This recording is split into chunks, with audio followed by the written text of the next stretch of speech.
შემოსავლების სამსახურის რეორგანიზაცია და საერთაშორისო საფინანსო კორპორაციის კონფერენციის შედეგია დღევანდელი მთავრობის ხდომის მთავარი თემა.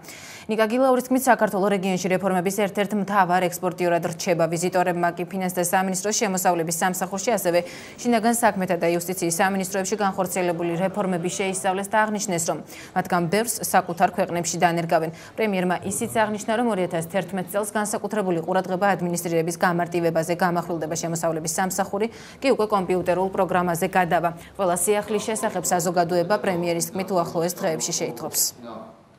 ბევრი კარგი ნაბიჯი გადაიდგა უკვე ამ სამსახურში, ბევრი კარგი რეფორმა გაკეთდა, თუმცა კიდევ რამოდენიმე ძალიან მნიშვნელოვანი ნაბიჯია გადასადგმელი. ეს ეხება განსაკუთრებით ადმინისტრირების გამარტივებას, ადმინისტრირების ავტომატიზაციას და სწორედ ამის შესახებ ექნება დღეს ფინანსთა მინისტრს და შემოსავლების სამსახურის უფროს პრეზენტაცია მთავრობაზე. მინდა ვთხოვ ორივეს, რომ შემდეგ ეს პრეზენტაცია გავუკეთოთ საზოგადოებას. ჩვენ ძალიან ბევრი სხვადასხვა მიმართულებით უკვე მუშაობა დავამთავრებთ და პროგრამები მზათა გვაქვს.